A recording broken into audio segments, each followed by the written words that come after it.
You are listening to the Hero's Journey podcast. I'm Jeff Garvin. And I'm Dan Zarzana. Let the journey begin.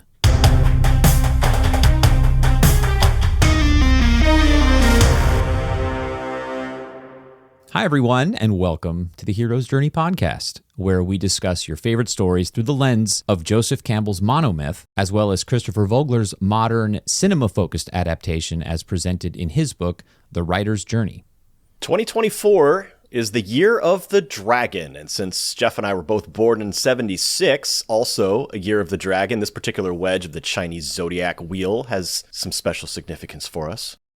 To kick off the new year, we selected 3 films about or featuring dragons, only one of which was made in the 90s, but, y'all managed to pick that one anyway, despite all the bullying that we get about doing too many movies from the 90s. I can't tell if this is Munchausen syndrome or what. It's like, quit hitting yourself. Anyway, whatever. Here's how the poll ended up. In third place, with only 8% of the vote, is Rob Bowman's 2002... Womp womp. What? I said womp womp. Oh, for the 8%? For only 8%, yeah. Rob Bowman's 2002 film Reign of Fire, in which Matthew McConaughey and Christian Bale battle dragons attacking a modern-day city. It's an interesting concept. Yeah, I've never seen it, and I wanted to watch it. Oh, you haven't? Oh, I haven't. Did it deserve 8% is accurate? Yeah, but so did DragonHeart, but we'll get there.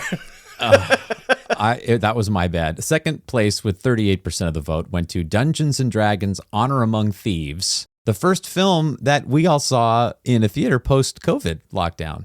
Yeah. That was such a great day. I have great photos of that in memory. And the winner, because we can only assume none of you have seen this movie and only wanted me to do more Sean Connery impressions, is the 1996 masterpiece, DragonHeart. Oh, boy.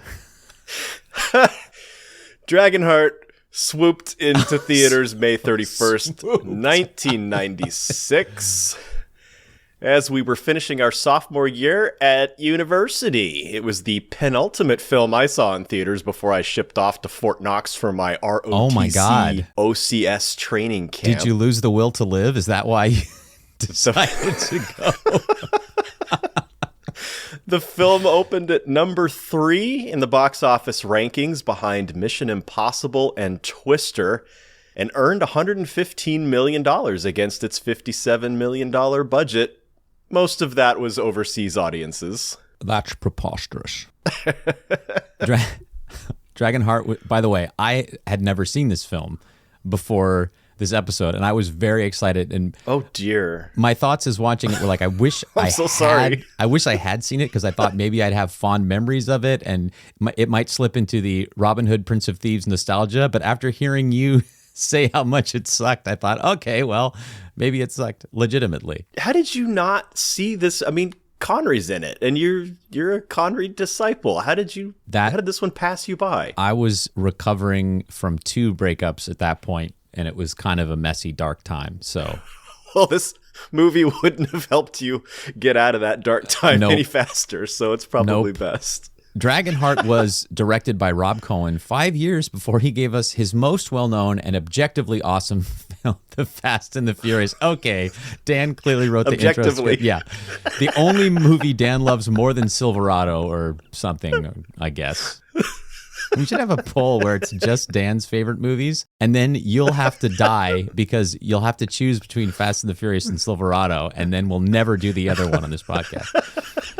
The film stars Dennis Quaid, David Thewlis, Dina Meyer, Julie Christie, who I always confuse with Julie Haggerty, and I kept waiting for her to show up in this movie, Pete Postlethwaite. What a weird mix-up that is. There's nothing... Nope. Julie. Nope. All right, we can do Airplane if you want. And the voice of Sean Connery. There it is, folks. The film was somehow nominated for an Academy Award for Best Visual Effects, but lost to the crew from Independence Day, a movie that my best friends said they would wait to see until I returned from Fort Knox, but they lied to me and saw it without me. My friends. Okay, Dan, clearly has some old bones to pick. Sharpen your sword and commit the code to heart. This is the hero's journey of DragonHeart. Act 1 of the hero's journey begins with the world of common day, or the ordinary world. This is where we see our main character in their status quo, normal life. Sir Bowen, played by Dennis Quaid, doing a weird British Harrison Ford impersonation. Oof. I don't understand that acting choice. I mean, let's get this out of the way right now. Why did Dennis Quaid why did he do this voice for the entire movie? I don't understand. Dennis Quaid has a perfectly fine masculine voice. Why did he do this the whole time? Well, he only did it for like 78% of the movie. And then for 2% of the movie, he had like a little Irish, you know? No one ever found victory in the dirt. Like, what? Are you high? I'm glad. He was more consistent than Viggo Mortensen in Fellowship of the Ring, though. I was very concerned that this was going to be a sticking point for the two of us and that you were going to defend Dennis Quaid's choice. Oh, no. Okay, good. No, not at all. I still love you then. All right. Sir Bowen. He serves the king as mentor to Prince Einan. Now, did they mean for Prince Einan to look exactly like Prince Herbert from Monty Python and the Holy Grail? Oh, my God. They certainly used the same bad wig. Certainly did. I just want a special something. Anyhow, so Einan is kind of a weak, uncoordinated, mewling little prince, and Bowen's job is to teach him the old code, to teach him sword play, to make him a strong young man and successor to his father. Sir Brock then rides up on a motorcycle? No. Why did motorcycle pop into my head there? You've lost your mind. I have lost my... This movie has broken me. So Sir Brock, played by Brian Thompson, rides up on his horse and summons... We can't go on. What if it was a motorcycle? Oh. Rides up and he summons Bowen and Einan to the king's put down of a peasant rebellion. Now, already we know within the first 2 minutes of this movie that the script is terrible. The dialogue is absolutely atrocious. They do the old joke of Prince Einan says to Brock, "The peasants are revolting." They've always been revolting. Now they're rebelling. I'm like, come on, man. Yeah. There are fewer jokes in the book older than that one. Well, the good news is you can barely hear the punchline over the sound of his motorcycle. His motorcycle.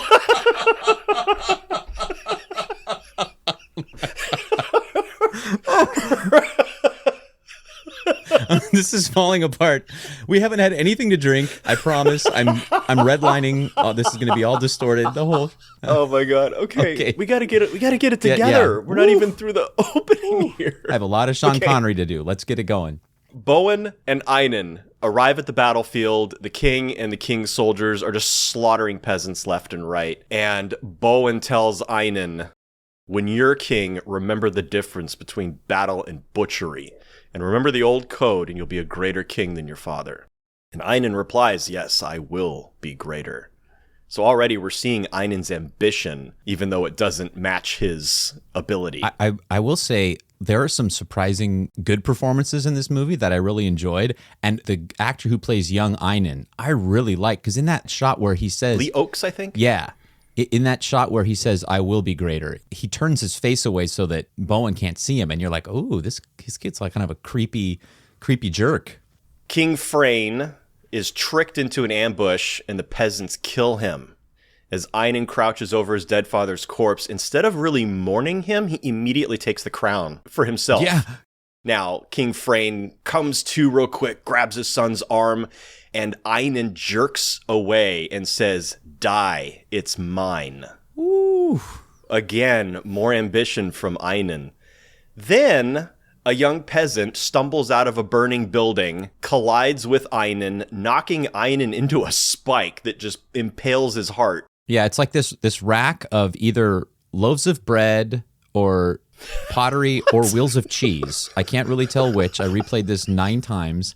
And it's like this shelf is designed with these pokey things. Like, it could have been a rack of weapons. It could have been anything. It's like where there are joins of posts and crossbeams. Yeah. Instead of it being a smooth surface, there's like spikes jutted out from it. It's a very dangerous. Luckily, right at heart design. level, so that the movie makes sense. Design your furniture better. Do better, peasants. Einan is now mortally wounded. The peasant who did this takes their helmet off and revealing long, curly, flowing red hair. This is Kara, who will be later played by Dina Meyer. One in a sequence of terrible, terrible wigs that she has to wear, that everyone in this movie has to wear. Yeah. The movie was nominated for Academy Award for Best Visual Effects, not costumes. Oof. Although most of the costumes I thought were actually pretty good. It was just the wigs were awful. Yeah, the wigs were terrible. Einan lies dying. Bowen picks him up, rushes him back to their home castle, presents him to Queen Aislinn, played not by Julie Haggerty, but by Julie Christie. Julie Haggerty would have been great in that role. Who then takes her son with an entourage to this lava cave with columns of fire shooting up out of it was like, what is this place? And begs the dragon who lives in that cave to save her son. Along the way, Bowen is making Einan recite the old code to keep him lucid, because, if he falls asleep, he might die. So, a knight is sworn to valor. His heart knows only virtue. His blade defends the helpless. His might upholds the weak. His word speaks only truth. His wrath undoes the wicked. Excuse me. That's his wrath. His wrath? His wrath. Every time Dennis Quaid says the word wrath, he says wrath, as maybe a nod to an accent that he was trying to do. Like he was doing his Gondorian accent. Or maybe he was thinking like he's worried about his investment portfolio, so he wants to do the Roth IRA because that's post-tax, but then when you withdraw it, when you retire, you don't have to pay taxes. Okay, so I kind of got ahead of myself a little bit there. I actually ended The World of Common Day before they get to the cave. I was very afraid that this was going to happen. So It kind of like a little bit like Braveheart, right? We have this semi-prologue because this part of the film, when it starts, we're in 984 AD, and then some minutes into the film, we move to 12 years later. There's actually a small time jump, and then we move to 12 years later. Oh, you saw this all as prologue? No. I didn't. So, and it's funny, I'm thinking, okay, I don't see this. I see the elements of the first act in this prologue, but I'm always the one in the past who said, no, that's prologue. Like, I think with, remember with It's a Wonderful Life? Yes. And I was like, and I thought, and during that one, I had switched it on you because in Braveheart, I did something different, and you were like, what the heck? And when I'm doing my analysis, I'm like, I have to be wrong. If I'm not wrong, Dan's going to kill me for doing this, like for flip-flopping. I don't know. So I'm struggling with it. I'm going back to Vogler, and I like, please, St. Christopher, help me analyze this film. St. Christopher.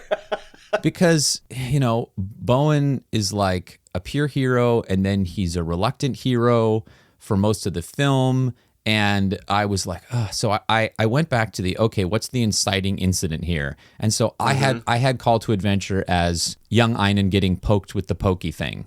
Since that injury is what sets off the rest of the adventure. It's why he has to go to the dragon to get healed. Right. It's why Bowen ends up feeling betrayed by the dragon and then has to face off Einan and settle that fatherly disappointment thing. So that's what I called the Call to Adventure. Okay, for me, the Call to Adventure was the queen appealing to the dragon to save her son, insisting that he won't be a heartless despot like his father was. He'll be honest and true. And I also went back to inciting incident and yes, the injury, but then also it's really the rescue of Einan is what pushes the story forward. And then the witness of that miracle of the dragon giving half of his heart to the dying prince, making the prince swear that his father's bloodlust and tyranny dies with him. And then the prince is granted essentially immortality as long as the dragon lives.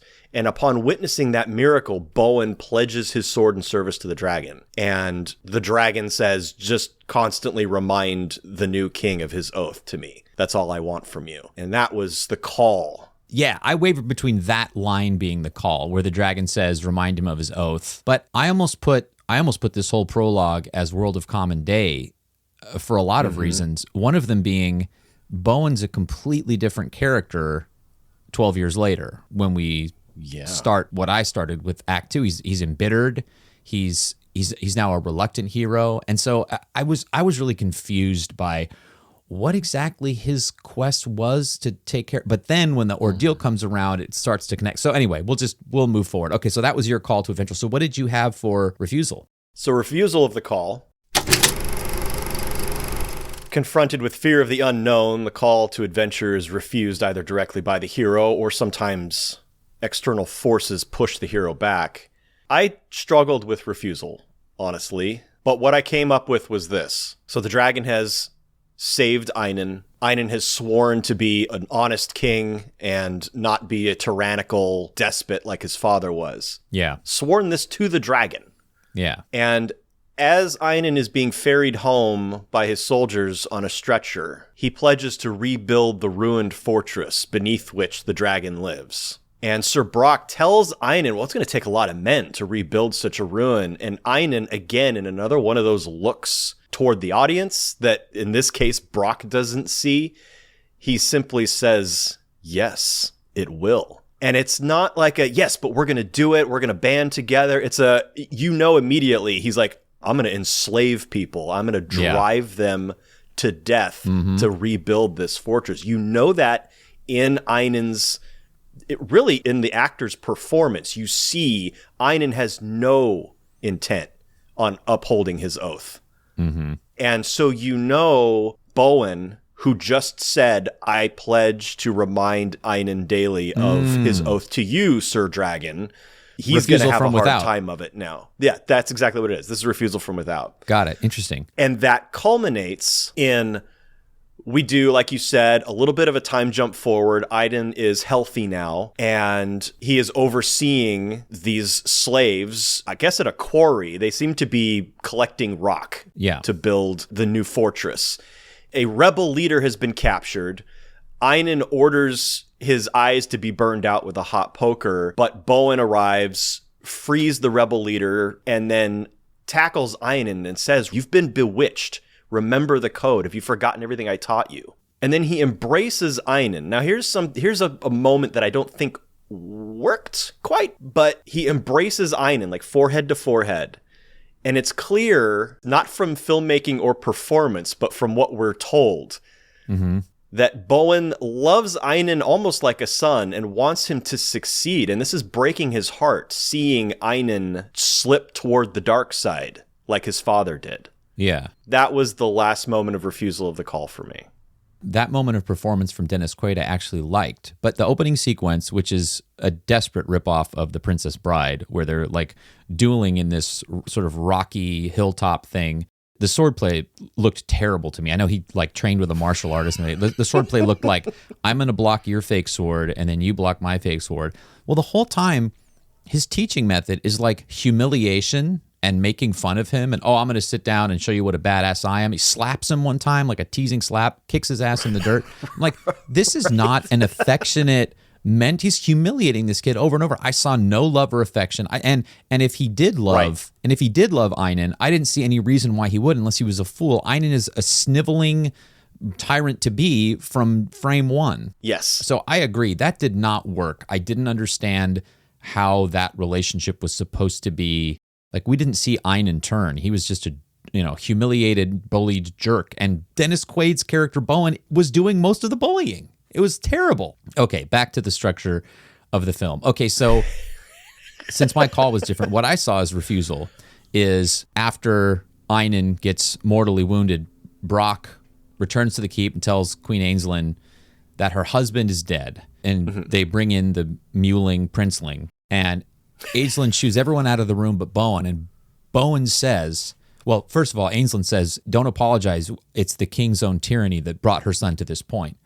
And Bowen says he's beyond all help. He can't be helped. He's refusing the call of saving Einan, of bringing him forward. This is the first time Bowen really expresses doubt. He's beyond all help. And that's when Queen Ainsland says, she looks at the dragon figurines on her table, and they make several close-ups of that to make sure we understand that she has dragons. She likes dragons. And she says, he's not beyond all help. And that leads into my meeting with the mentor. And since you've already covered this, I'll just dive into this because it's my segment anyway. Meeting with the mentor. The hero receives counsel on how to operate in the special world. Now, I had the healing by the dragon as the beginning of mentorship. So as we enter that sequence, this is when Bowen is making him repeat the code. He's saying, this is how you're going to be able to commit to the dragon and be saved. So Bowen is the mentor there, right? Correct. And then they enter the steamy lava sauna room cave. And you mentioned this in passing, but there is a very ritualistic way that Queen Ainsland addresses the dragon. They have this, Lord, Great One, your song is sad. And he says, are the stars shining tonight? So it's like, okay, these two people have a relationship. There's a ritual to how they interact. There's a past there. It's good that you called that out. I kind of glossed over that. But yes, it's important. I was really trying to dig for the parts of the storytelling that I thought were effective and good. And that was one of them. It's like, okay, there's a built-in relationship here. This dragon, because we think of dragons as, the evil hoarding creatures that burn things. And that's not how the dragons are in this mythology. They're misunderstood as that, but really they're there to protect humankind. So she says to the dragon, because the dragon says, oh, this is the son of the king, cruel and full of trickery. And she says, no, he's a good kid. Bowen is his mentor. He's been teaching him the old ways. And this is where the dragon makes him swear. And this making him swear is mentorship, saying this is how you need to live your life. Now listen to me, boy. Swear that your father's bloodlust and tyranny died with him. Swear that you will live and rule with mercy. Come to me and learn the one's ways. Now swear! I swear. And then he gives him he gives Einan the supernatural aid of that piece of his heart. But then he says, when the dragons, they're all leaving, they've had the ceremony of the healing and they're all leaving, and Bowen turns around and he makes his vow about, I only help the son to help the father, and he's my only hope. And I thought, and you've already covered this part, when the dragon says, only always remind him to keep his vow, I thought, that's the call to adventure, because now Bowen keeping Einan on the straight and narrow is his path. So I waffled so much, but that's where I ended meeting with the mentor. Yeah, I agree with everything you said. There's a lot of mixture of segments in Act 1 of this film, I think. I think that while you and I mention often that the elements can come in and out of order, but we've also discovered that in adventure movies and in fantasy movies particularly, they usually kind of clickety-clack line up. I think the structure of this film is weak from the beginning. I think they don't make it clear who Bowen is.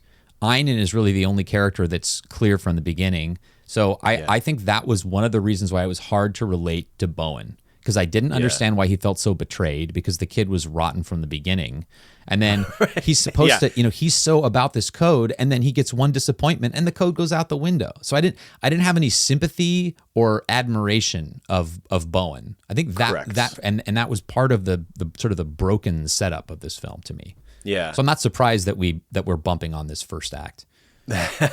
There was one moment in that first interaction between Brock and Bowen after Brock rides up on his motorcycle, and he says, "You can come too, nursemaid." So obviously Brock has no respect for Bowen either, and Bowen's role as mentor to Einan. Brock feels like I'm the soldier on the battlefield while Sir Bowen gets to be the nanny to the little brat. So I think there's like some bullying from Brock to Bowen and Bowen to Einan. There's like this chain of abuse. And then you just reminded me, Bowen has a line in that early scene where he says, "There's nothing noble about crushing desperate men." And then 20 minutes later in the film, he's fleecing peasants for money. Like that's not a consistent there was not enough of a turn for that to happen. Like Einan becoming a jerk and wanting to blind someone, like if that is all it takes to ruin your code and make you a jerk, you don't have a backbone. So final segment of Act 1 is crossing the first threshold.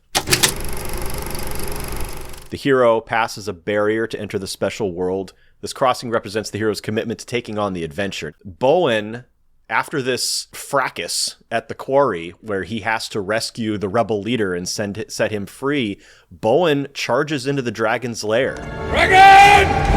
I love that boy and you changed him! You tricked me, Dragon! No matter where you fly, no matter where you go, I will find you! Today I make a new vow! I will spend the rest of my life hunting you down! That, for me, was the crossing of the first threshold, because that's what governs the rest of Bowen's actions for the entirety of the film. I completely agree.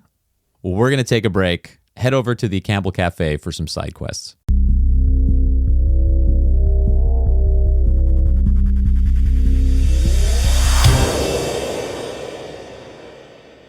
Dan, welcome to the Campbell Cafe, where you get to drink delicious coffee while I drink sock water tea because I can't have coffee. I want you to know that in my little template that I have, that I use to fill out each time we do a film, I have under side quests, pick one thing or Dan will hate you.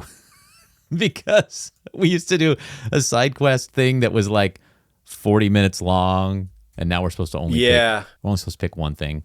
I have two things, but I'll get past the first one really quick because we've already talked about it, which is I completed Days Gone, the zombie motorcycle video game. Nice. I just want to say I don't think I've been that obsessed about a game. I don't know if it was something I was going through, but it was distracting me so much from work and everything. So during the holiday break, I committed myself to finishing it so I could delete it from my hard drive and move on with my life. And I'm so glad I did. What a blast that game is. I want to play it again. I am shocked that you played it because you hate zombies. And defeating the hordes, I was terrified, but I don't know. It was well, we don't have to go. We've already talked about the game, but I finished it and I'm happy. And I'm glad you enjoyed it. Dan, I read The Creative Act, A Way of Being by Rick Rubin. Rick Rubin is a famous and accomplished record producer. He's known for being all about creating an environment where the artist can produce their best work and there are no rules. So he wrote this beautiful book. It's cloth bound. It has no dust jacket. It's a hardcover. It's a very simple symbol on the front. Looks like it's supposed to be a record. The pages are very thick and the print is large and well spaced. It's such a, like, the physical object of this book is a thing of beauty. It is now in my canon with The War of Art and On Writing by Stephen King as one of my top favorite books of all time about creativity. Wow. I felt so seen by this book. In the current project that I'm working on, I've written one long 80,000 word draft, and then I've written two restarts of like 30 to 70,000 words. So I've written, 180,000 words on this novel, and I don't have it yet. So I went back to outlining, which I hate doing, but it seemed to be the only way I could make progress. And there's a part in the book where he says, at some point, your process may start working and you might have to use a process that you dislike, hate, wouldn't use before, the opposite of your process, and that's okay. And you should just lean into it. I was like, oh, he understands me. So for any creative person in any realm, even if creativity is just your hobby or something you're interested in, The Creative Act, A Way of Being by Rick Rubin, stunning book to put on your shelf. Great. Dan, what have you dabbled in since last we spoke? I just last night finished my first book of the year. Every year for the last several, I set a reading goal for myself to read 26 books by the end of the year, which isn't a lot, but it's one every 2 weeks. Yeah. And given other life things that are going on, I think that's a pretty achievable goal for me. Yeah. So I just finished The Wild Shore by Kim Stanley Robinson. I love him. This was his debut novel, although he also published a book called Icehenge the same year. I think it was 1986. I don't know which one hit the shelves first, but this is the first of a trilogy called the California Triptych, in which he imagines 3 different possible futures that all take place on the coast of California, Southern California. Kim Stanley Robinson got his Bachelor of Arts and his PhD at UC San Diego. So he is very familiar with that part of the state. He also, many episodes ago, I think it was maybe last summer, I talked about a book called The High Sierra that he wrote. It was a nonfiction book about the Sierra Nevada mountains, the history of them, and then also a memoir of his many, many, many hiking and backpacking camping trips into those mountains that he has taken. So he loves California, but he's also, if you know the work of Kim Stanley Robinson, he's a science fiction author, a speculative author, and so well researched. This man is so incredibly intelligent. He writes the way I wish I could. Every time I read a Kim Stanley Robinson book, it's exactly what I wanted at the time that I read the book. Wow. This particular story, The Wild Shore, takes place in 2047. In 1986, the United States was annihilated by a nuclear assault. So the book takes place a generation later from the perspective of a 17-year-old boy named Henry. His experience living in a small village. He and his tribe, I guess we'll call it, live in what are now the forests of Onofre. That's another thing that he talks a lot about. He doesn't beat you over the head with it. It's just throughout the storytelling, like there's a snowstorm. It does not snow in that part of the country. But because of this nuclear annihilation that took place 60 years prior, the world's weather changed. And the weather in Southern California is now like it is in the Pacific Northwest. Rainy blizzards in the winter, and it's like that. So it's just an interesting story about Henry and his survival within this small community. It was just a really well-told coming-of-age story of this kid. And I just really loved it. I'm looking forward to getting into the next two books. The speculative nature of those are different. The second one is about economic greed and what that might do to a community. And then the third book imagines a utopian society living in Southern California and what that might look like. So he's just such a fascinating author. Anyhow, that's what I did. I rambled and rambled. Well, now that we've talked about great art, let's get back to the studio. Oh no. And get into Act 2 of DragonHeart.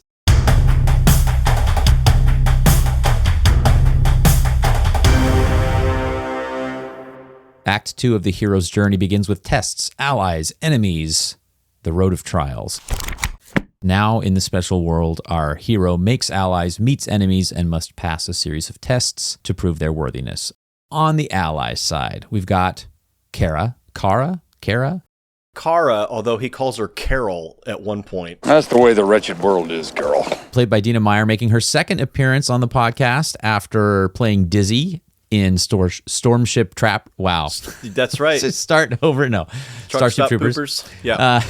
And then we've got Brother Gilbert, the monk, played by Pete Postlethwaite. Postlethwaite? I've never known how to say his name or David Strathairn. Is it Strathairn? Strathern? I don't know. When you join the Screen Actors Guild, you can change your name to whatever you want. We've got Queen Ainslin, played by Julie Christie. We've got Hugh, one of the leaders of the village. Oh, yeah, okay. I would put him in a shapeshifter category, but... I thought about that, but he doesn't really work against them so much as he... What? He ties up Kara and feeds her to the dragon. Oh, that's true. I didn't think of him doing that. Yeah, pelting her with mud and... Yeah, and romaine lettuce. And then a surprise appearance by maybe a mentor, maybe an ally, King Arthur, appears in spiritual form, played by John Gielgud, which I was like, oh. Mm-hmm. And then, of course, in the shapeshifter category, but rapidly becomes an ally, is the dragon, formerly known as Dragon, now known as Draco, played by Sean Connery. In the enemies category, we've got Einan, played, in my opinion, brilliantly by David Thewlis. By the way, David Thewlis played Lupin in the Harry Potter series. That's where you may recognize him from. I thought he did a great job in this movie. Very Rickman-ish in terms of almost like a Nottingham kind of a vibe. Right. And I want to give credit to whoever cast him and found the young Einan, because those two, young Einan absolutely looks like he could have grown up to be David Thewlis. Great match, for sure. And then we've got Felton, played by another Harry Potter alum, Jason Isaacs, who plays Lucius Malfoy in the Harry Potter films. And his son, Draco, is played by Tom Felton. Yes. Just one of those weird coincidences. It's like one of those Kennedy-Lincoln comparisons. Yeah, exactly. I'm sure there's a conspiracy theory around that. And then the last enemy of consequence I put down was Brock, played by Brian Thompson. Tests. Act 2 begins pretty clearly with the title 12 years later. And we meet immediately Brother Gilbert of Glockenspur, a monk with the historian, scribe, poet background, in the throes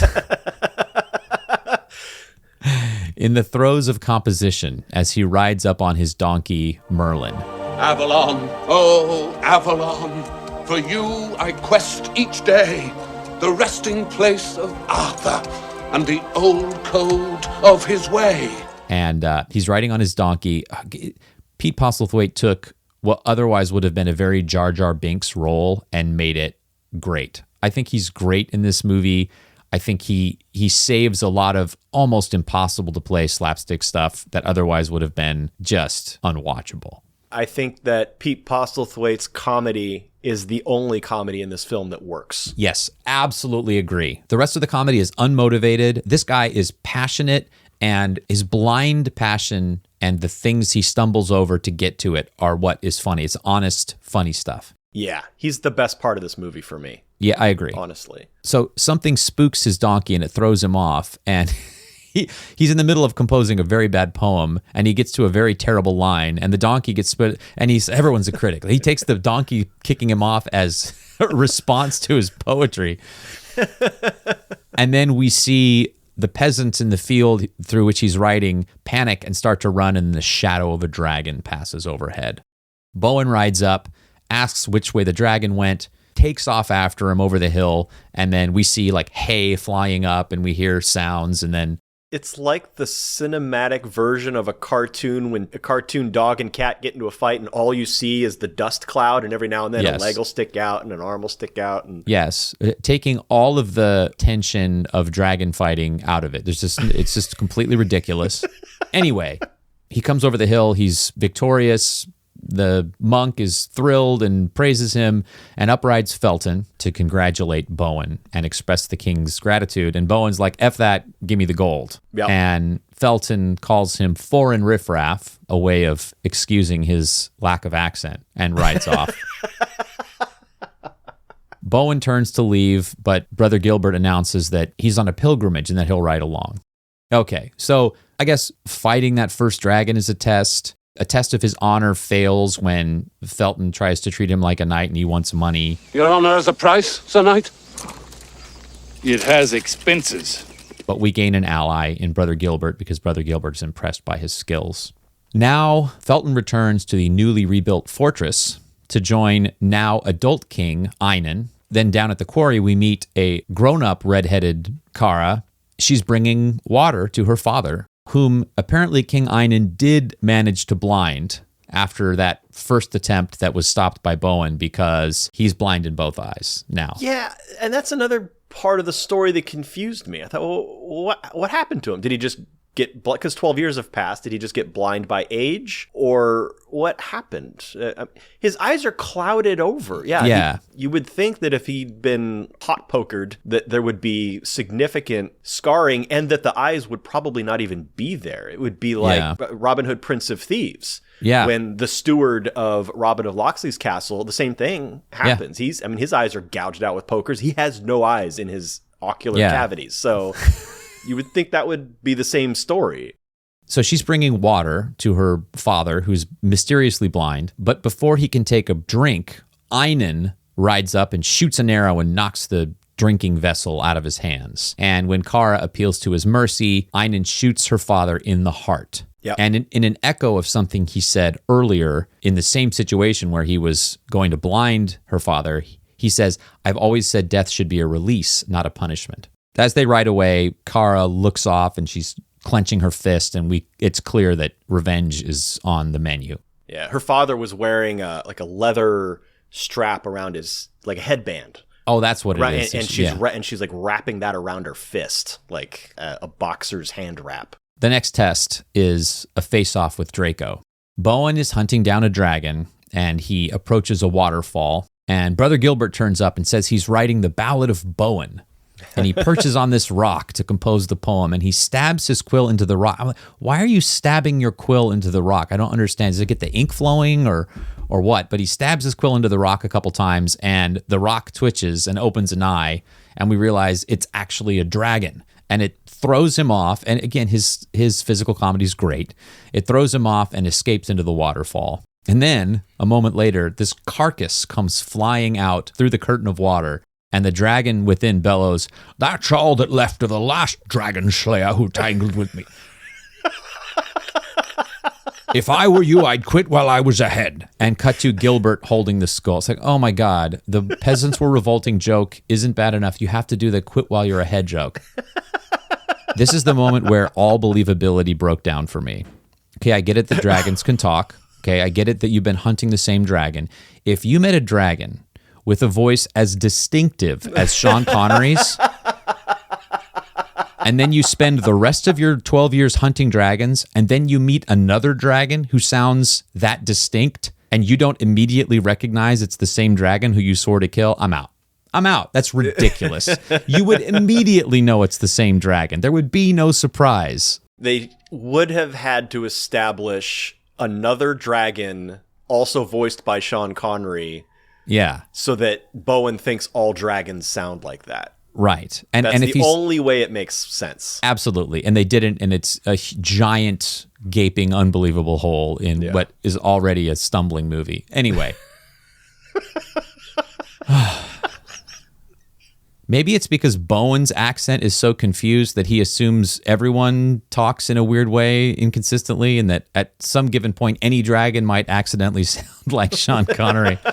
Anyway, Bowen tosses a spear through the water, and you hear this sort of brrrr, and the dragon splits it in half and throws it back. And then, in a stunning remembrance of the traveling bard who sings Brave Sir Robin's exploits in Monty Python and the Holy Grail, Brother Gilbert is narrating Bowen's entry into the waterfall cave.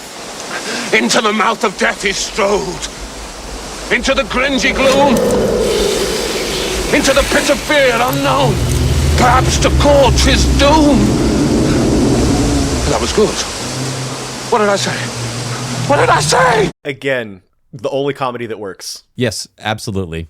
The dragon bursts through the waterfall and takes flight. This is the first time we see the whole dragon. And I think in 1996, my 20-year-old heart would probably have beat a little faster, and I would have taken a breath to see a nearly photorealistic dragon on a giant screen. I love dragons, always have. I have lots of ink on me that is dragon-related. And at the time, that would have been the best dragon effect in movie history.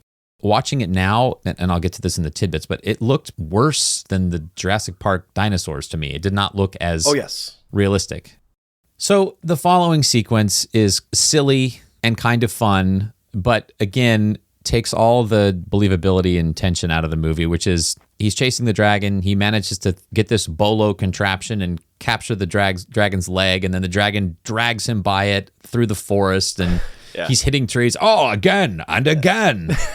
And then he manages to lodge his saddle, which is tied to the dragon, the branches of a tree, and it pulls him down. And the dragon has very human-like facial expressions. And at one point, he calls down to Bowen as he's flying and like cups his claw around his. And it was just like, okay, the dragon was so anthropomorphic that it lost all sense of actually being another beast. Yeah, and there wasn't a sense that dragons were really all that dangerous, because all of the dragon fights are slapstick comedy. Yeah. There was no danger. It was trying to be a buddy film between a dude and a dragon, but also a daring adventure, and it didn't really accomplish either. So finally they face off, sword versus tail, until the dragon gets his tail blade stuck in a log, and Bowen says, "I will not stop till I've rid the world of every last one of you." And the dragon says, "I am the last one," and launches a couple of burning snot rockets at Bowen, who runs directly into them, but comes out comically scarred, again, like a cartoon character, sort of steaming in black. So then there's this sequence. Bowen ends up in the mouth of the dragon with his sword up at the roof of the dragon's mouth, and Sean Connery is during this whole scene speaking with our kind of singing his mouth. Now I sounded like Jimmy Stewart. Jimmy Stewart there. Anyway, so the camera pans up to the moon, and then night comes, and we're supposed to believe that he's been in there for 12 hours, and then the dragon just finally decides to end it and spits him out. Why didn't he do that 6 hours ago? Anyway, but I thought his performance was really funny. Sean Connery talking with the thing stuck in his mouth. But again, being in a dragon's mouth should be terrifying, not boring. At the end of this test, I guess it's a pass because he doesn't die. The dragon pins him down and says, "All right, I could kill you right now, but then you'd be out of, I'd be waiting for the next guy to come along and kill me. And if you kill me, you'll be out of a job. So I have an alternative." And they end up in cahoots. So I have as the final test before approach as their first ruse. So the next thing we see is the dragon flying toward the fortress, burning fields and terrorizing the peasants in the field below. Felton comes out of his castle half-dressed, only to be greeted by Bowen, who says, "I'll kill the dragon for you, but for 2 bags of gold in advance." And he loads up a ballista, and when the dragon flies into view, he fires the ballista. The dragon very obviously catches the spear and sticks it in his armpit like a bad, Elizabethan era play, and falls dead into the lake. Yep. He wins. The dragon resurfaces away, swims off and then resurfaces out of sight, reunites with Bowen, and they have a heart-to-heart about the ruse they've just pulled. And the dragon comments, "Hey, deception, that doesn't really seem fitting of a Knight of the Old Code. And that when you squeeze the nobility, it's the peasants who feel the pinch." Yeah. Bowen says, "That's not my fault. Why should I stick out my neck for people who won't risk their own? I've left the code behind." He's abandoned the code. He doesn't try to change the world. He's just trying to get by in it. And then in another fit of very polite conversation, he says, "I'm surprised you don't long for death. Your friends are dead. You're the last of your kind." And the dragon says, well, he does long for death, but he fears it. And Bowen says, "What's to lose?" And he says, "My soul."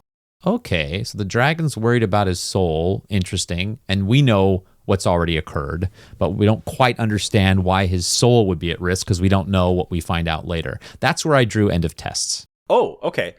I also have a failed test for Kara, who attempts to assassinate King Einan by infiltrating the dining hall, which is full of people. And she climbs in through the window behind him and tries to stab him in the back. This was obviously a suicide mission, I think. I don't think Kara expected to be able to escape after this attempt because the guards would have slain her immediately. But instead of killing Kara, Einan chooses to imprison her and then approaches her later in her cell and says, "I remember you. You're the one who knocked me into the spiky furniture during the peasant rebellion 12 years ago and gave me this scar. So I actually owe you because I have the power of a dragon now because of what you did to me." Yeah. He then tries to awkwardly woo her. Like he's going to he offers to make her a queen. And it was just such an awkward relationship there. Like, how would you ever expect that Kara is going to forgive and forget that you murdered her father however many days ago? And he's clearly a narcissistic sociopath for sure. So that's what I had as the last test. But I just wanted to say there's one line of dialogue in that scene that I thought was actually a really good line. Oh, okay. Let's hear it. After Kara jumps down and tries to stab him and he throws her down on the table, he says, "First you beg mercy for your father's fate, then you try to avenge it. Now you'll share it." I thought that was a great bounce of symmetry. And then she says, "In your kingdom, there are worse fates than death." And he says, "I'll think one up for you." That was a great exchange. Nod to the writer who came up with that line. A lot of bad lines in this movie. That was a good one. That brings us to the approach to the inmost cave. The hero reaches the edge of a dangerous place where the object of their quest is hidden. Bowen and the dragon discuss Bowen's history as a dragon slayer. Bowen explains that there's only one dragon he was ever really after. Tell me, what was he like, this dragon that you hated? He only had half a heart. But even that was enough to pollute an innocent boy. Einan was no innocent. He polluted the heart. How do you know that? How do you know that, dragon? And the dragon, he does, like you've talked about these human things that the dragon does. The dragon scratches the back of his neck. He's like, well, you know, everybody, all the dragons know that story. It's not only a crazy fake human chance, it's a bad one that any human would see through. Like, it's an obvious... Again, you think the audience is stupid, is what you're telling me, director. And so during this argument, Bowen keeps just calling him Dragon. Yeah. This has finally offended the dragon. He says, I have a name, but you can't pronounce it in your tongue. And just when he's about to say what his real name is, you see his shoulder flare red and he collapses in pain. And then we cut to King Einan stumbling back against the wall in his castle with a bloody shoulder, Kara advancing on him with a dagger in her hand. So here's this interesting connection. What this scene tells us, though, is that the dragon and Einan share injuries. They feel the same pain. But the dragon tells Bowen that it's just an old injury that acts up now and again. He's not going to expose the truth of the matter at this point. So Einan throws Kara... Actually, I was going to say throws Kara back in her cell, but no. She's in Einan's bedchamber at this point. Yep. Chilling in the bedchamber. That's right. So the floor opens up, and Queen Aislinn climbs up into the room from a subterranean secret area and says, I'm not going to let you share the same fate that I did, so come with me. And she leads Kara out of the castle through a secret tunnel. And then we cut back to Bowen and the dragon, and Bowen says, you know what, I've thought of a name for you.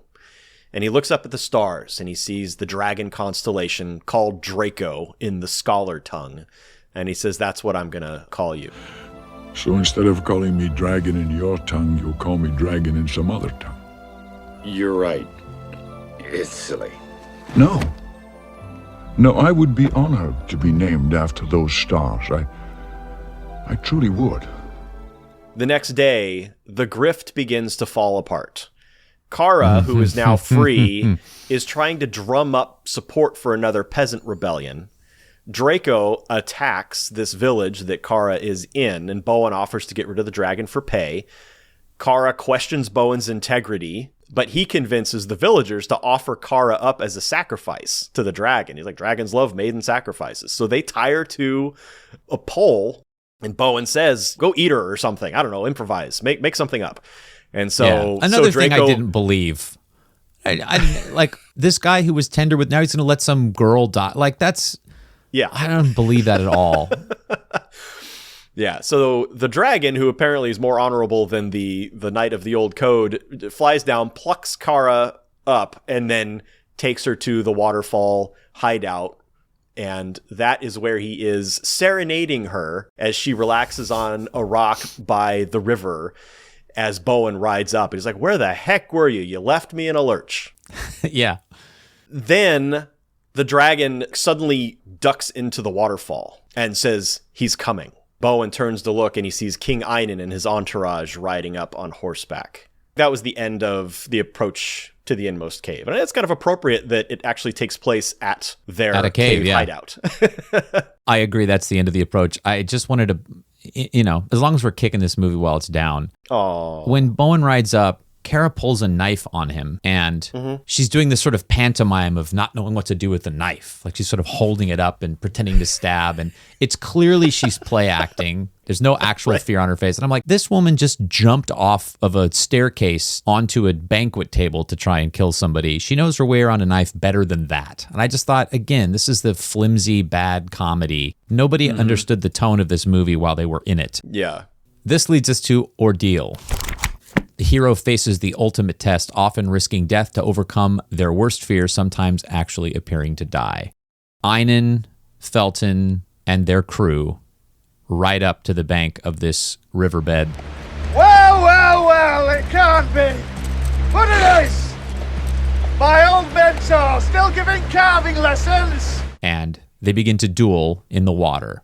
Bowen presses the advantage and gets the jump on Einan, gets his sword right up to the neck, but he doesn't strike the fatal blow. He's still in mentor mode. He's still trying to teach Einan a lesson, thinks Einan might still be redeemable. But then Einan gets the upper hand and knocks him down and says, "Lie down, Bowen. You're the sorry scrap of dead worlds and dead beliefs." And Bowen, at this point, looks legitimately hurt. He says, "No, they were your beliefs. You said the words. You spoke them from your heart." And there's another great line. "I vomited them up because I couldn't stomach them. You taught me to fight. I took all I needed from you." And then he stabs Bowen in the chest, but doesn't kill. And he turns and walks away. And we think, oh, wow, okay, so he's going to let him live. And then he draws a dagger. And he turns around as if to throw it. And here comes Draco. And he lands in the water. And he peels up the scales to show where he pulled his life force from, his heart, to give it to Einan. And Einan, his eyes widen and he scrambles back in awe and fear. And then he gets on his horse and his crew, they ride away. This all happens with Draco's back to Bowen. So Bowen doesn't see this happen because, again, we're supposed to believe that Bowen still hasn't figured out what's going on. And then we have what I think is the best moment of Dennis Quaid's performance, where Draco turns around to him and Bowen says, "I had everything under control." And his voice kind of cracks. And it was actually a charming... There's also something that was going on in this movie that Ami even notices. She's like, "That's not even really Dennis Quaid." I'm like, no, it is. It's just that this one series of close-ups on Dennis Quaid, either the color correction was off or they shot it way later at night. And every time they cut to him in that duel, the color is different. The contrast is way different. Like they must have shot it much later in the day if it was a real setting or something. It looks terrible. It looks like they cut uncolor corrected dailies in. If you watch that scene, it was so distracting. Oh, wow. I did not even notice it. But I had that duel and its conclusion as the ordeal. Atonement with the father is a big element of the ordeal in Campbell. And in this case, Bowen, being the former mentor of Einan, was following the death of King Freyja. Whatever. Freyne. King Freyne, that's it. Was probably something of a father figure, or hoped to be. And Einan, being the king, and a corrupt king at that, we often say atonement with the father is where the hero has to confront the character that holds the ultimate power in his life. Mm-hmm. And the king is that. Also, I'm surprised you haven't mentioned this. It takes place in a river, in water. You haven't said the B word yet. I'm not sure. I don't know what you're talking about. I don't know what you mean. No? I don't know what you mean. I assume you're poking fun at my proclivity for calling anything that involves a character in water as a baptism. All right. Final segment of Act 2 is the ultimate boon or reward. Having faced their worst fear, the hero seizes the object of their quest. What I picked up on was, after losing this duel to King Einan, Bowen is distraught, he's broken, he doesn't know what to believe anymore. And Kara says that she knew a knight long ago who stood up to a corrupt king and saved a rebel leader from blinding. I saw that as Kara reminding Bowen of his oath, of his honor, and that there are still people who believe in that. That is still worth fighting for. That's still a life worth living. Men like you could lead others. You could give people courage and hope. For me, that's kind of what starts to turn Bowen back to the knight of honor that he once was. Yeah. There's an element that Vogler points out called new perceptions and seeing through deception, that finally Bowen sees Einan for who he truly is. There's a reckoning during that duel where you can tell he's shocked and surprised that he couldn't bring Einan back. And now he truly understands, okay, Einan's the real deal sociopath. There's no redeeming him. Right. Dan, I need a drink. Okay. Let's go to the Vogler Lounge and order a beverage.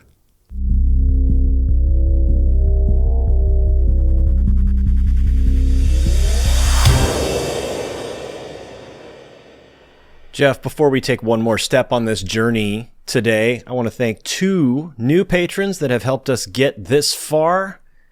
Bjorn and Kyle, 2 new patrons who have joined us recently. Thank you both so much for your support. We really do appreciate it, and we hope you enjoy the show. On to the Vogler Lounge. Ladies and gentlemen, welcome to the Vogler Lounge. Jeff and I take a break from the adventure, sit back, enjoy an adult beverage, hopefully themed very well to the, of course, product that we are discussing. What have you in your mug or cups, Jeffy Pants? Well, Dan, the first time I tried this beverage, I was in Mishawaka, Indiana on tour from 2009, and I hated it. I thought it was the most foul thing I'd tasted. It tasted sour, skunky, like maybe something had gone wrong. There's a beer store in Mishawaka, or there was, and you walk into it, and it's not that big. It's like maybe a half the size of a 7-Eleven, but it had hundreds of beers, all in single bottles. And wow. Corey and I looked at each other and went, okay, it's time. This is with my band 7K when we toured. And we just got a cart and just filled the cart. And this was the first one I wanted to try. It's a beer called Dragon's Milk. Aha. This apparently just started becoming available in January. This is Dragon's Milk Reserve Coffee Chocolate. This is a bourbon barrel-aged stout with Madcap Bolt coffee and chocolate, notes of coffee, vanilla, chocolate, and oak. I'm going to read the description as Sean Connery because I feel like I haven't really delivered. I literally put Sean Connery in the description of this movie in the poll, which I'm pretty sure is why it won. Dragon's Milk is 11% alcohol by volume. Dragon's Milk Reserve is a treasure trove for the adventurous spirit. Each entry in the Reserve series is crafted to push the boundaries of our signature stout. An epic journey awaits. The adventure begins with a slumber in select bourbon barrels, imparting notes of vanilla and oak to this brew. Finely killed malts provide a robust base, which generous additions of real cocoa and fresh ground coffee are added to complete the quest. Raise a glass to victory. I don't know if he would have done that victory. He would have said victory.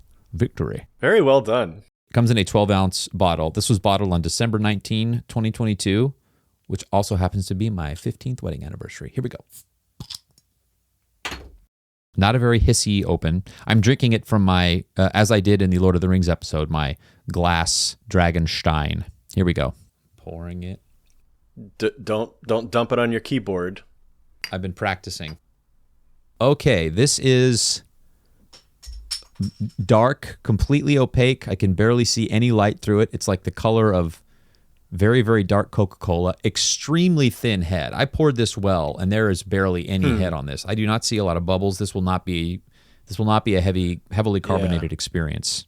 Okay, here we go. I'm used to stouts having a nice thick head, but this one does not. Here we go.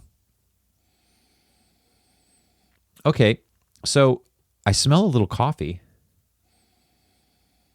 I'm getting a little bit of that. Sometimes bourbon barrel-aged beers have like a syrupy kind of a taste or a smell. You know what I'm talking about? Like that molasses kind of thing. Yeah. All right, here we go. If this is anything like the movie, it will be deeply disappointing. That's quite good. Okay, good. I definitely taste that sort of roasted flavor that could be the coffee. It clings a little bit to the sides of my tongue. It's not, I remember feeling like the Dragon's Milk was sour to me when I first tried it. This doesn't taste sour. Curdled. I don't taste the chocolate. I definitely taste the oakiness. Maybe that's part of the roasted flavor too.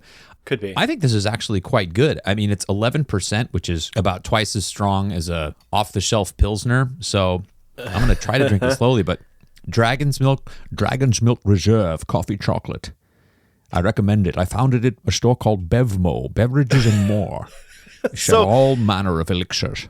I'm curious to know why, if you've had that particular beer before and it was awful and you hated it, why did you go with it again? Was it because you had already watched the movie and hated it and you decided, let's just complete the the masochistic experience? And over the last 16 years, my beer taste has evolved, right? And I love dragons, and the label on this beer bottle, I don't know if you can see it, is a dragon, like a silhouette of a dragon, and it's a beautiful barrel, and even the website has like old-timey English in it, and I wanted to like this brand, I wanted to like this beer, and I thought, you know what, I'll give it another shot. It's been a long time, maybe I'll enjoy it. They have a regular bourbon barrel-aged stout, they have a oatmeal cookie bourbon barrel-aged stout. Oatmeal cookies are my favorite cookies. They also now make a simple syrup for cocktails, and they have a bourbon. So I did not see their bourbon at Bevmo, but I think I want to try Dragon's Milk bourbon for one of our episodes. But I'm enjoying this. I recommend it. I'm going to open my Stein here, take another sip. I'm glad it redeemed itself. That was lovely. Daniel, what's your beverage for this episode? Well, I haven't had a wine in a while, and I got pretty lucky, and I found a winery called Bowen. Oh, come on. So this is Bowen's 2021 Pinot Noir, made from Pinot grapes from 3 different counties. 63%. You got to read it as Bowen, though. 63% from Monterey County, 23% from Sonoma, and 14% from Santa Barbara. So, vinted and bottled by Bowen Wines, American Canyon, California. Cultivation is the foundation of civilization, and Bowen, meaning farm, is a testament to grape growers and their know-how garnered over generations, my family included.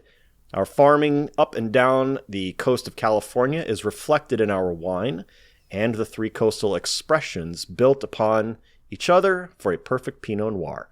Rich berry flavors, baking spice notes, and an enveloping mouthfeel. Coastal expressions, is expressions a wine term? Expression, does that mean something specific in the wine world? Wines will take on different characteristics based on where the grapes are grown. I mean, you might have a Pinot Noir grape, but the grape will taste different. Oh, okay. If it's grown in different, So that's whatever that mean. element is expressed in the flavor of the wine. I get it. That's right.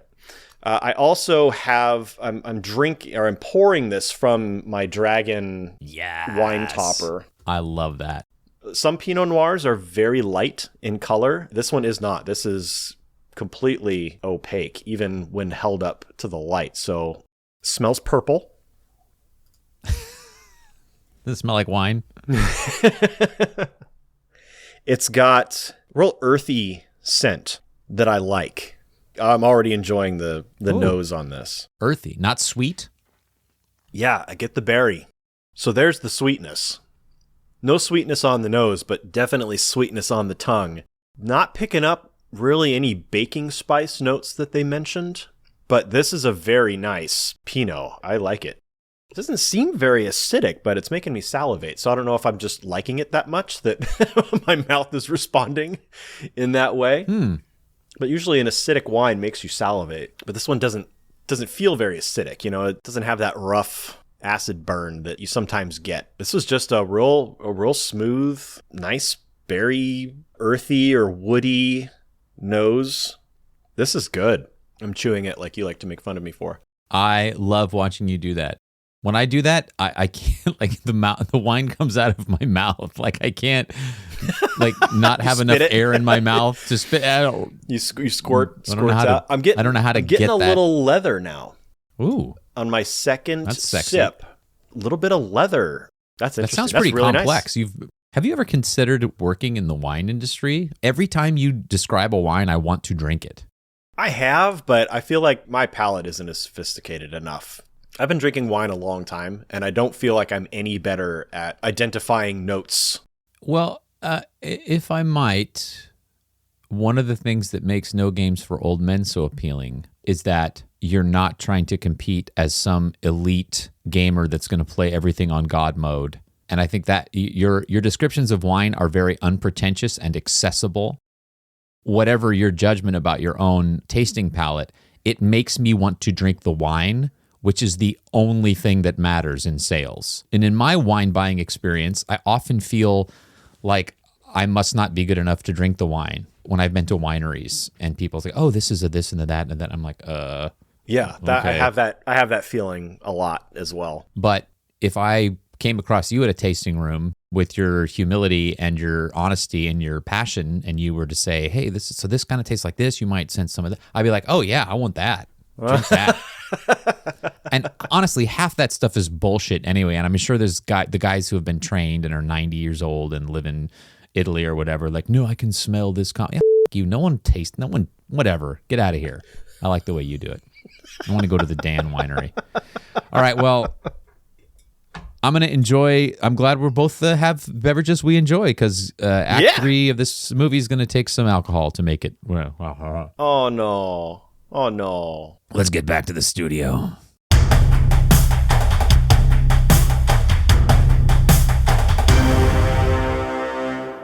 Act 3 of the hero's journey begins with the road back. The heroes pursued by vengeful forces. They disturbed when they seized the object of their quest.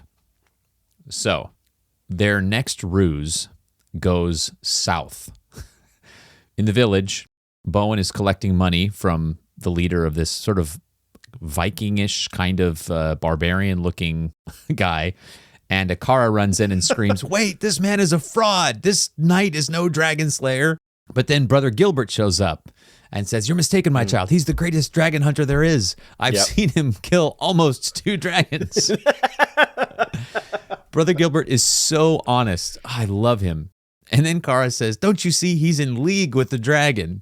And Bowen turns back to the village leader and smiles. And he does this smile and he cocks his eyebrows up real quick. And it's 98% Jack Nicholson.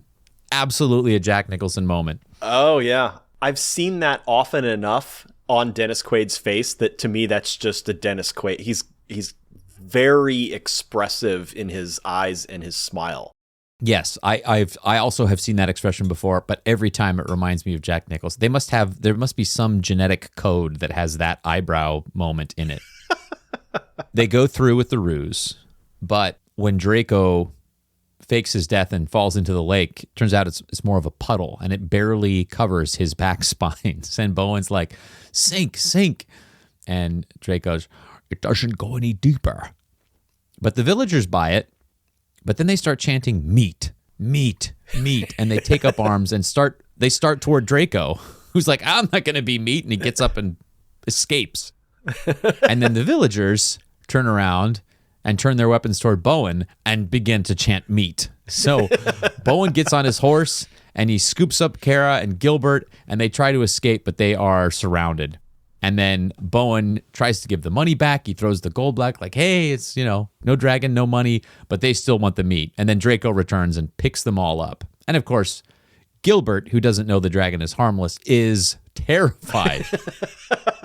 And Kara says, if we're all going to die, we might as well doing it fighting Einan.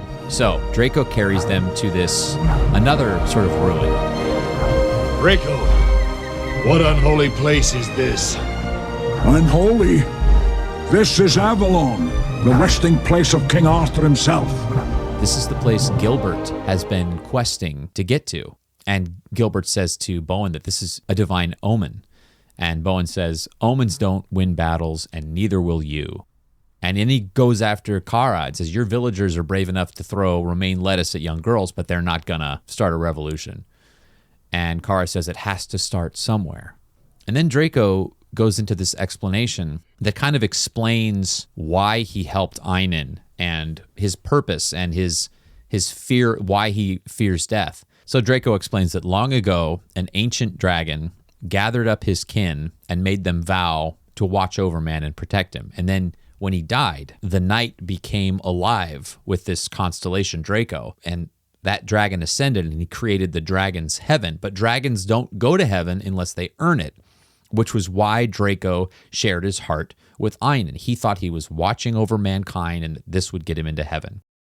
And then, oh my God, what a surprise. It turns out that the dragon we've been with all along was the same dragon that helped Einon. Oh my God, what a revelation. Wow. You idiot. How could you not recognize this voice as the dragon from the prologue? You idiot. Draco thought that his heart would change the boy. And he says, I was so naive. And Bowen says, I was naive too, but I'm not going to be that naive again. And Draco kind of looks at him like, okay, you're a lost cause, and tells Kara he'll go with her. And he bids Bowen farewell. But Draco hasn't really given up on Bowen. I think at that point, he's maybe trying to lead by example. Cut to some time has passed. It's night. Bowen is sulking in the rain when he hears a voice reciting the code. And he enters this circular stone courtyard that's surrounded in stone columns. And he sees in the central column an image of King Arthur. King Arthur starts to recite the code, and Bowen gets down on one knee and repeats it, including his wrath undoes the wicked. Like his wrath undoes the wicked. I don't know why he says wrath. It's like the one word he's decided is in an accent. Big Tim Roth fan. So yeah, that's right. He looks up, King Arthur's gone, but there's Draco. And he extends his wing to protect Bowen from the rain. And that's actually a really precious moment. I actually really, in that moment, it's the first time in this movie where I had some feels. And at that point, we know, okay, Bowen's back. He's met King Arthur. Brother Gilbert has served his plot purpose, because there's this dialogue early on that Brother Gilbert talks about Bowen's deeds being worthy of Camelot. Gilbert, his entire view of Bowen is that Bowen's a hero, yes, a worthy knight. He holds that space for Bowen. And as in terms of writing, I really like that, because in life, we all need someone who looks up to us or who holds a pure view of us so that we can aspire to meet their expectations. And Gilbert unapologetically, unironically holds that place for Bowen. So to him, it's like Bowen's just fulfilling his destiny.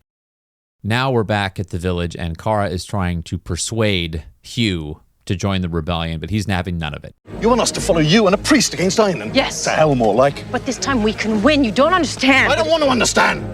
I understand 6 years in a quarry. That's all I need to understand. But their conversation is interrupted by an arrow that sticks into Hugh's wooden spade. And it's Bowen. He rides up and says, save it for the fight against Einon. And Hugh says, there isn't any fight against Einon. And what a great setup for another great line from Bowen. I'm going to start one. Writers, anytime you have to have some character say something very contrived to set up a line, don't do it. Just shoot an extra moment and put that in the trailer, but don't do that. And then another, you and what army, knight? And then, of course, Bowen rides up the hill to a perfectly framed sunset, and Draco rises up behind him in perfect silhouette. It's a beautiful shot. It's a beautiful shot. It's as contrived as 1989's Tim Burton Batman, when Batman flies the bat plane up and stalls right in front of the moon to make a perfect bat signal. It's like rah. If you're on board with the movie at that point, you're 100% in. But at this point, I'm just like, rolling my eyes. Training sequence begins. I love training montages. I love them. I don't care that they're predictable. The music is great. By the way, we haven't talked about Randy Edelman's score. I think the score to this movie is really good. It's uplifting. The movie doesn't live up to it, but it was used for the Olympics. It was used in movie trailers. I really like it. I've been listening to it all week, actually. It's one of the best things about this movie. Do you agree? Did you like the score? Yeah. In fact, when I heard the main theme, I recognized it from its use in so many other trailers or commercials or what have you. It's been used a lot. It was too good for this movie. So the training sequence. It turns out Brother Gilbert is an archery savant. I love that twist. And then Bowen gives Kara axe fighting lessons. She's, hacking away at this pendulum log that she can use. And Bowen stops and gives her a few pointers. And then she says, this could cleave a man's skull, and he takes it and throws it, and it splits a pumpkin. But he has to say, like a pudding. But it's one of 2 or 3 moments of sexual tension between them in this movie. And I actually liked that never got consummated. I thought that was a good choice, because it would have been easy to contrive a romance between the two of them. Yeah. It seemed kind of obvious, but they didn't go there. It's alluded to in the epilogue. That they led together. Yeah. Yeah, I guess you could interpret that as them being romantic partners. I didn't see that. Brock rides out to check on his village and sees just all the villagers practicing fighting, and he sees the dragon. And this is the first time we see Brock be actually truly afraid. He's like, oh, damn, this is bad news. So he rides back and he appeals to the king and Felton for more men. And Felton, by the way, I love Jason Isaacs. I haven't seen anything with him where he wasn't good. And he's a little bit raw in this movie in a couple places where I thought, oh, that's interesting. That's him figuring out how to do movies. But for the most part, he's 100% in. And so he is kind of dismissive of Brock. And Einan smashes his face against the table and says, I will not underestimate this man who leads them or the dragon. And then his mom comes out, Queen Ainsland, and says, don't be afraid, my son. He says, I'm afraid of nothing. Making sure everyone knows that actually he is afraid. Well, Mommy, as a present, got him some dragon slayers. A mother's gift to her son. Finest to be had. The finest what? Dragon slayers.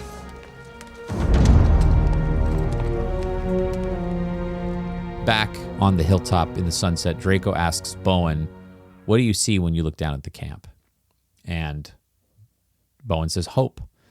And Draco says, now you have everything you'll ever need, and so do I.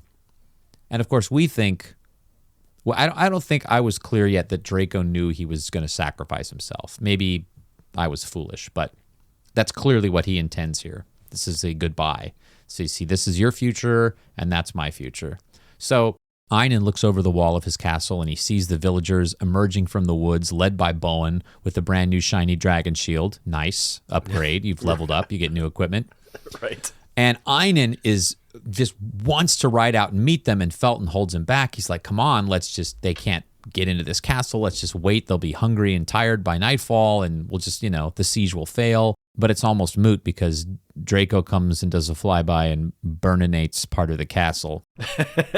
Yeah, he immediately takes out 2 of the dragon slayers. Yeah. And so now the vengeful forces have turned on Einan. So Einan and gang ride out to meet them, and the villagers immediately retreat into the forest a la Prince of Thieves. And they form a long row of pikes, and Einan calls a halt. He senses something's up, and then one of the villagers swings down from a Ewok tree and lights a torch and gets this big pie. So now the bad guys are hemmed in on 3 sides, and the villagers close in on the 4th side. Brother Gilbert is up in a tree with his bow, and he keeps starting to shoot something, but he can't bring himself to do it. And he looks away and he starts again. And then Einan leaps over the flames on his horse. He starts wreaking havoc. Kara is kicking ass with her axe. Bowen is taking out enemies. And then a trio of soldiers rides in, and they're driving this group of villagers behind them. The villagers are moments from death. And Gilbert finally does fire a shot and springs another Ewok trap, and it drops a swinging log and clotheslines the riders. And then Pete Postlethwaite has a terrible line, which he totally pulls off. Pride goeth before the fall. And then he finally does manage to shoot a human being, but only in the butt. Yeah. And he says, turn the other cheek, brother. And I'm just like, I thought all of that absolutely worked. Yes, absolutely. But I just want to say this is an example of how an actor can elevate a script, because those jokes are so obvious and in many ways almost juvenile, but Pete Postlethwaite makes them work, and he's earned your love and trust by this time in the movie. So just a testament to Pete Postlethwaite elevating this movie. I like that his hesitance to fire the arrows is because he doesn't want to kill. He's afraid to take life. But what he does is that he finds clever ways to use his bow and arrow to spring traps, or like you said, shoot the guy in the butt, a non-fatal wound, but it still saves a villager because that guy was about to kill a villager. And yeah, he still finds clever ways to be of use. Yes. And spouting cheesy lines that totally work because they're coming out of his mouth. Yeah, they're kind of like Arnold Schwarzenegger lines, but in a monk vibe. Yeah, turn the other cheek. Einan looks around and sees his men being defeated, and he calls a retreat. And Brother Gilbert, in this cut back and forth sequence, says, "Thou shalt not kill," and then shoots Einan right in the heart. And then in the distance above the castle, Draco shrieks and goes down. And of course, we understand why, because an injury to Einan is an injury to the dragon. And then Einan pulls the arrow out, seemingly uninjured, so Draco has absorbed the damage. But then Einan realizes the dragon slayers. So he rides off, and we realize that he's realized that he has to preserve the dragon or he's going to die. So back in the woods, Dennis Quaid is on his horse. I go to save the dragon. Who will go with me? And Hugh, what a great performance. He just sighs like, oh, really, dude? Like, really? I have to, oh, come on. But Kara goes. And then, in a great moment, just a great performance, Brother Gilbert looks and sort of resolves himself and follows after. He's in 100%. That's what I saw as the end of the road back. The next segment is the resurrection. The hero faces death one more time in a final battle or showdown. Einan has returned to the castle, stopped the dragon slayers from killing Draco. Draco is instead strapped down to the ground with ropes and metal spikes. Hard to see him like that, man. And that night, Queen Aislinn speaks with Draco. They agree that it was a mistake to save Einan's life so many years ago. Aislinn is about to kill Draco with his blessing, but Einan stops her. I know why you brought me the Dragon Slayers. You wanted them to kill him because you wanted me dead. I wanted to correct a mistake made years ago when I saved a creature not worth saving. And she disappears through a doorway. Einan follows, and we hear her scream. So we know that Einan has just committed matricide. Bowen's rebels then infiltrate the castle. Bowen and Einan begin a final duel. Einan's skill is on full display, even manages to sunder Bowen's sword as they're fighting on top of a parapet or a tower. It's like a scaffolding that they haven't quite finished building that part of the tower. Yeah, maybe that's it. But Einan overextends himself with a strike, throws himself off balance, and he falls off the tower. Now, Bowen still doesn't know that as long as Draco lives, Einan lives. Does not understand anything about how anything works at all. So he goes to free Draco, and Draco begs Bowen to kill him. Our rebels have stormed the castle, alive or dead. Einan's beaten. We've won. You will never win until Einan's evil is destroyed, and to do that, you must destroy me. And at first, Bowen refuses. So Draco says, fine, I'll make you do it. And he attacks Bowen. And it's only when Einan reappears alive, holding a sword to Kara's throat, proving Draco was right, that Bowen finally strikes down his friend. So with the death of the dragon comes the death of Einan. And that was the end of the segment. Well, Dan, that leads us to return with the elixir, the freedom to live. The hero, having won some precious treasure or reward, now returns to the ordinary world to share the spoils of battle. The rest of the villagers enter the courtyard, and everyone sees Draco there, dead. What I'm about to say is it's actually a line of dialogue that is spoken in the movie. So someone wrote this on paper knowing that someone else would have to say it out loud in front of a camera and a microphone that would then be shown to others. What now, Draco? Without you, what do we do? Where do we turn? That is the point where I stabbed myself in my own heart. Oh, dear. Oh, no. And prayed that no dragon would save me. And you know what? Bless Dennis Quaid. He did his best with what is a nearly unsayable line. And I have heard many stories of actors pulling directors aside and going, I can't say this. Particularly both Carrie Fisher and Mark Hamill did it in Star Wars. They pulled George Lucas aside. I can't. What does any of this mean? Right, yeah. And somehow managed to escape. Yeah. But Draco vanishes in an orange haze and says, to the stars, Bowen. to the stars.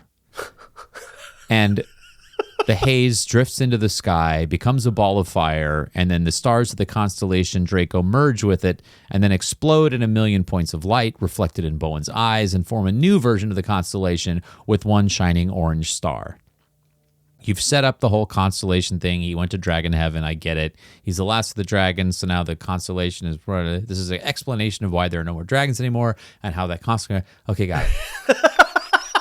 And then we get a closing voiceover from Brother Gilbert, but it's not really Brother Gilbert because Brother Gilbert doesn't speak this way at all. And it has been established throughout the film that he writes overly flowery bad poetry. But they use Pete Postlethwaite's voice. And he gives this epilogue. And in the days following Draco's sacrifice, Bowen and Kara led the people in a time of justice and brotherhood.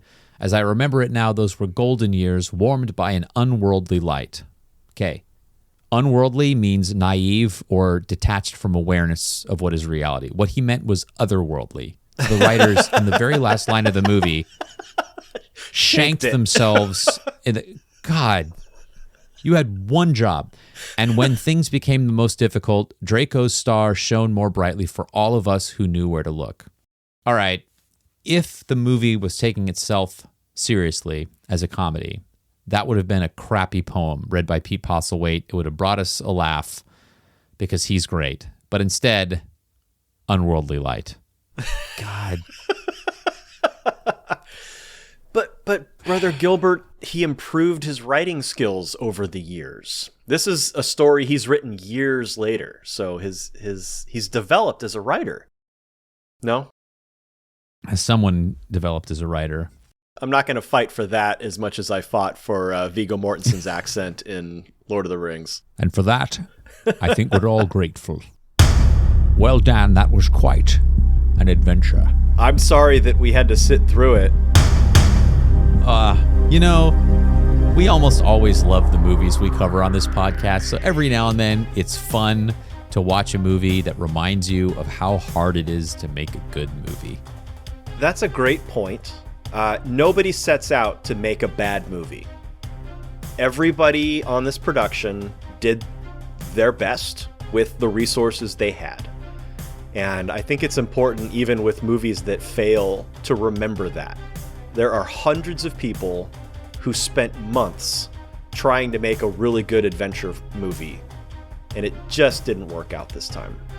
I just watched a video of Sean Connery accepting his AFI award, I think in 2006 or 2008, and he said, "Making movies is either a utopia or it's like shoveling shit uphill." And tonight, I suppose we put down our shovels and remember the good times, and well, I've had many. Listeners and patrons, thank you so much for joining us for this episode. Please share this podcast with your friends and family who love movies and stories and love a good laugh. Word of mouth is the most powerful way you can support this podcast and keep us doing this work. Like and subscribe, rate and review us on Apple Podcasts. You can also find the Hero's Journey podcast on Audible, as well as all other major podcast distributors. If you would like to support the podcast, please visit patreon.com/Hero's Journey podcast. See if one of the available tiers appeals to you. Had you been a subscriber, you could have prevented us from doing this movie. It only took like 2 or 3 more votes, and it could have been Honor Among Thieves. But no, I had to put Sean Connery in the description. Thank you to all the patrons who make this show possible. I'm going to read all the demigod patron names as Sean Connery, and then we will never do another Sean Connery movie. I apologize. John Peterson Jr., Scott Sanford, Ricky Garvin, Jeff Scott. Jeff Scott, well, that's a good one to say, because you got the F and the Jeff Scott. Joseph Wilbur, Michelle Calderon, Ami Garvin, Salathiel Jones, Jasmine and Pete Hudson, Mike and Susie Zarzana. Susie Zarzana. Sushi, that's a good one too. Susie Zarzana and Randy Sparks. Special thanks to Taylor Jordan for composing the Hero's Journey theme music. Thank you also to Jason Dorff for the episode artwork. Links to their portfolios can be found on the About page of heroesjourneypodcast.com. The trademark Hero's Journey is used under license from the Joseph Campbell Foundation. Visit www.jcf.org to learn more about how the foundation promotes and celebrates the work of Joseph Campbell. DragonHeart is copyright 1996, Universal Studios, Inc. Thanks for listening. Until next time. Journey on.